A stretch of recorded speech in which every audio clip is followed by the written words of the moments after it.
सामाजिक न्याय और अधिकारिता मंत्री थावरचंद गहलोत इंदौर पहुंचे, जहां मीडिया से चर्चा के दौरान प्रधानमंत्री मोदी की जमकर तारीफ की और इसी दौरान गहलोत ने केंद्र सरकार के बजट को आत्म भारत निर्भर का बजट बताया। देखिए टाइम्स टुडे इंडिया की ये खास खबर। गहलोत ने कहा कि केंद्र का बजट स्वास्थ्य रचना को गरीबी कल्याण व महिला सशक्तिकरण, शिक्षा और स्रोत को बढ़ाना है। मजबूत अर्थव्यवस्था का आधार, कृषि सुधार और किसान कल्याण को प्राथमिकता दी गई है, जिसमें आत्मनिर्भर भारत बनाने का सहयोग मिलेगा। केंद्र सरकार ने बजट में सभी वर्गों का ध्यान रखा है। रक्षा के क्षेत्र में भी बजट की बढ़ोतरी की गई है। वहीं किसानों के लिए उनकी फसल की उचित मूल्य मिले, इसके लिए भी एमपीएस में भी बढ़ोतरी की गई है। किसानों को लेकर हजारों मंडियों को राष्ट्रीय की ई बाजार से जोड़ा गया है। केंद्र सरकार से इस बार डिजिटल बजट पेश किया है। गहलोत ने बताया कि पिछले वर्ष बजट 3.82 लाख करोड़ था, जिसे बढ़ाकर 34.50 लाख करोड़ कर दिया गया है। लगातार बढ़ रहे पेट्रोल डीजल के भाव को भी लेकर मंत्री जी ने कहा कि अटल बिहारी वाजपेयी ने सरकार के डीजल पेट्रोल पर आधा% सेंसेक्स लगा दिया था, जिसके बावजूद देश में करोड़ों का जल बिछ गया था। और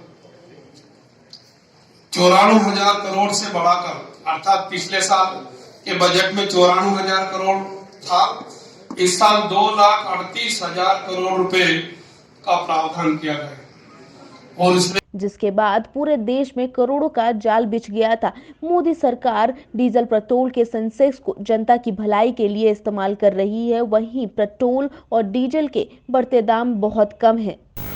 माननीय प्रधानमंत्री जी नरेंद्र मोदी जी के नेतृत्व में देश की वित्त मंत्री आदरणीय निर्मला सीतारमण जी ने 1 फरवरी को भारत सरकार का बजट प्रस्तुत किया।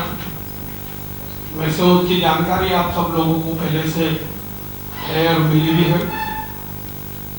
ये बजट ऐसी परिस्थितियों में तैयार किया गया है जो पूर्व में कभी नहीं रही होगी।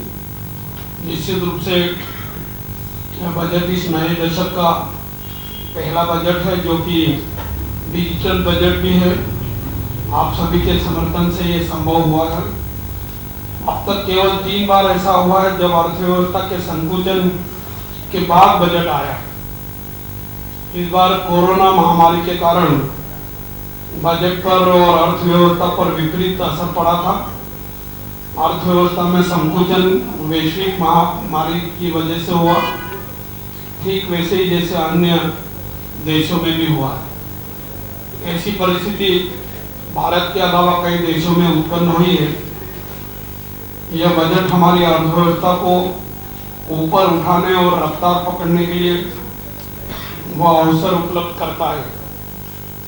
निश्चित रूप से भारत सरकार ने कोरोना महामारी को एक अवसर के रूप में लेकर के, एक अवसर के रूप में परिणित करके इससे अच्छे ढंग से निपटने में सफलता प्राप्त की है।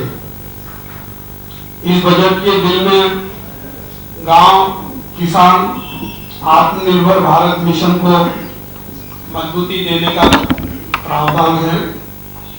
इसमें जो प्रस्ताव है वो आत्मनिर्भर भारत के विजन के साथ साथ राष्ट्र प्रथम, किसानों की आय 2 दुगुना करना, सुदृढ़ अवसंरचना, स्वस्थ भारत, सुशासन, युवाओं के लिए अवसर, सभी के लिए शिक्षा, महिला सशक्तिकरण और समावेशी विकास के संकल्प को और सशक्त करने के लिए